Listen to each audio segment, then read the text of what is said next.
Welcome to another conversation on the astrology of awakening. And in these teachings and in these reflections, we are looking at the current astrological configurations, the current astrological weather, and we are welcoming them and opening to them as invitations for awakening.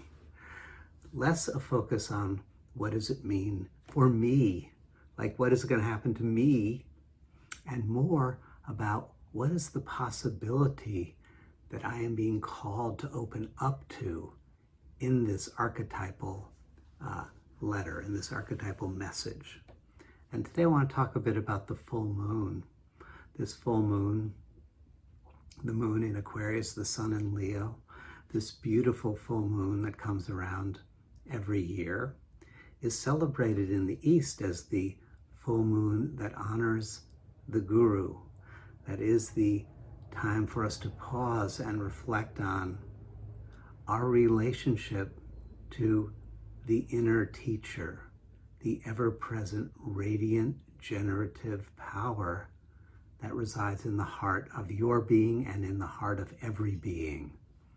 To pause and reflect on your relationship to that inner radiance in your heart and on your capacity to recognize that radiance in the heart of every being. Because the Guru is known as the dispeller of darkness. That means the Guru is that force, that power, that presence that removes the confusion from our souls so that we can remember truly who and what we are and why we're here in this life and in this moment. So it's a beautiful full moon.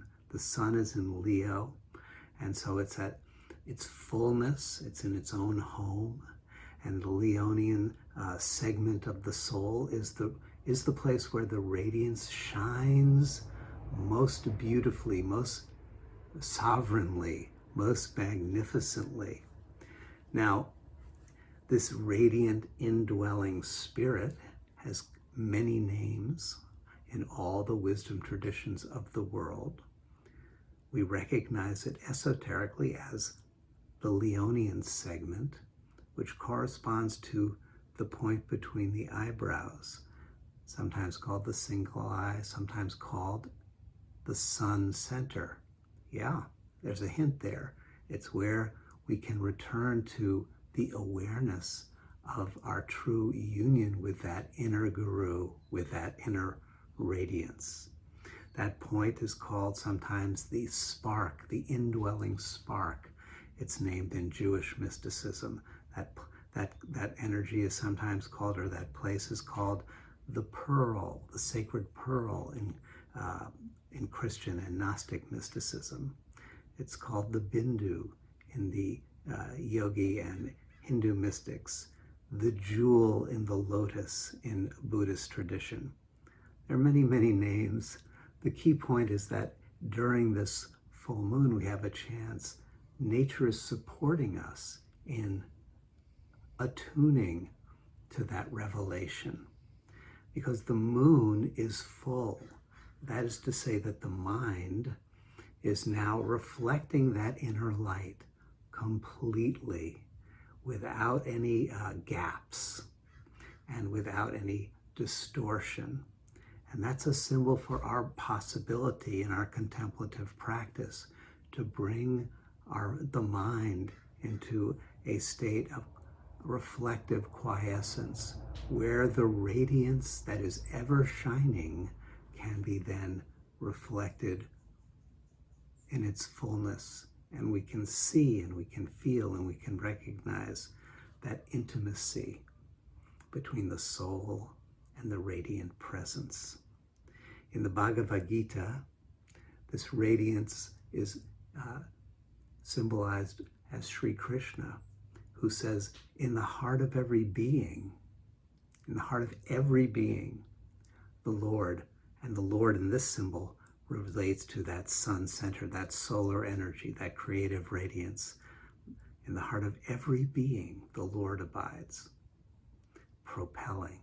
In other words, that radiance is within your heart, and it is seeking to awaken you, to guide you, to heal you, to show you the path of your true life. But often the mind is not at that full moon state. In other words, the mind is not fully receiving the message, not getting the whole letter. And we then wander in our pathway. We wander. The wandering is all part of the learning process. But this full moon is the opportunity to stop the wandering, to settle down, to take your meditative seat and to tune in and to appreciate all of the teachers and all of the teachings that you have received this lifetime. All of the guides, all of the upa, all of the secondary gurus, and all of the wisdom bearers who have shown you, sometimes consciously and sometimes unconsciously, the way back to your true self.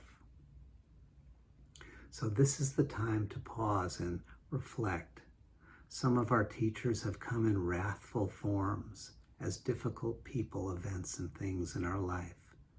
And those have also been emissaries of that inner radiance, emissaries of the inner guru. Some of us in our life have had the good fortune to meet benefactors, benevolent beings who are consciously embodying and expressing the beauty and the wisdom of the spiritual life. And we have had the excellent good karma to recognize that and to receive that nourishment. It's time to appreciate that as well. Once upon a yogi time, there was a disciple of a guru, and the disciple said, I am now having to leave your presence because of family responsibilities, and I know I'll never see you again in this lifetime. Is there a single instruction that you can give me that will carry me through? And the guru said, wherever you go and wherever you find yourself, spend time, surround yourself with, be friends with and intimate with people who consider themselves lucky. And that was the instruction the disciple left. And one of the other students turned to the guru and said, well, I have a question, which is, what if that person who's just left doesn't just find someone who thinks they're lucky, but finds someone who actually is lucky and knows they're lucky? And the guru smiled and said, well, then my disciple will have encountered a true sage, and that sage will know how to guide my disciple beautifully. You are lucky. And the full moon in Aquarius, this Leo sun full moon, is the time to recognize the good fortune of what? Of being born into a human body, being born into a time and place where you can be exposed to the Dharma, to the spiritual teachings, and being endowed with the attentiveness and the attunement to recognize the value of teachings. You are lucky. Turn around in consciousness, become like that full moon and reflect the bliss, the joy, the fullness of the possibility of this lifetime, the promise indeed of this lifetime, which is the promise of awakening. That promise is offered to us moment by moment, breath by breath. As the astrological aspects turn, doors open, symbols beckon, teachings flow forth. And now it's the full moon, reflecting the solar light in Leo, saying, you are the radiance. Awaken to that, celebrate it, and bow to it in others. Okay. Thank you for your presence.